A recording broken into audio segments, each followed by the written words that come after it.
mass demonstrations engulfing France, Germany and Italy as police clash with protesters over the tightening of COVID restrictions.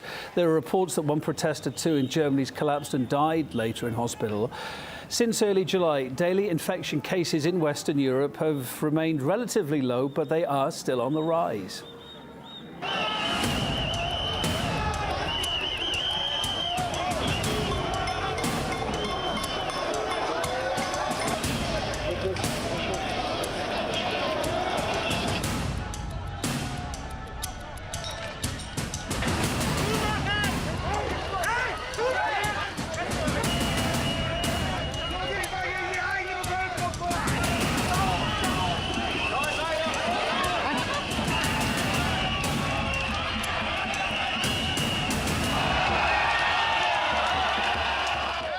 We've seen these protests across Western Europe, particularly in France and Italy and here in Germany, as well, as people are unhappy with COVID restrictions that are being put in place, and particularly when it comes to requirements or potential requirements for what's being called the EU Green Digital Pass, a digital vaccine certificate, if you will. Now, those demonstrations across Western Europe, they turned nasty at times over the weekend.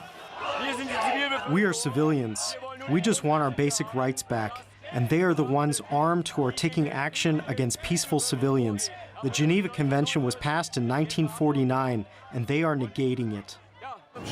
I am here to defend freedom of speech because Emmanuel Macron is trying to stifle any kind of public speech into a pseudo-privilege called the sanitary pass, which is in fact a way to control people.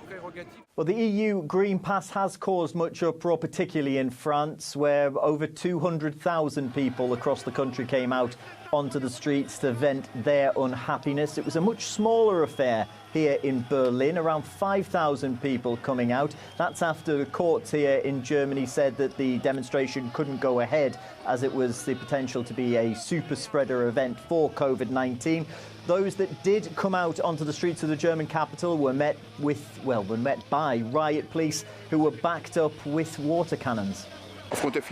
We've carried out around 500 arrests in relation to, among other things, violations of the ban on assembly, but also to violations of the infection protection measures, as well as acts of resistance and physical assaults on emergency forces.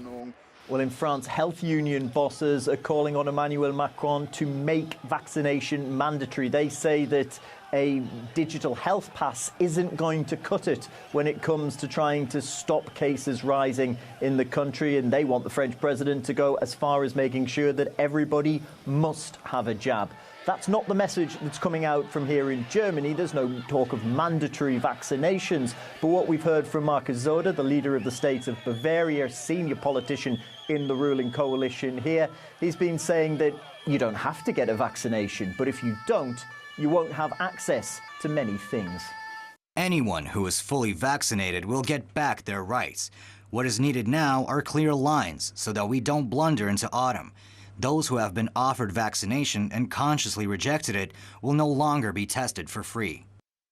Well, compared to countries like the United States and the United Kingdom, cases of COVID-19 across Western Europe remain low. However, they are rising. And here in Germany, the Robert Koch Institute, the federal institute that looks after public health and disease control, is already warning that we may be on the cusp of a fourth wave of COVID-19.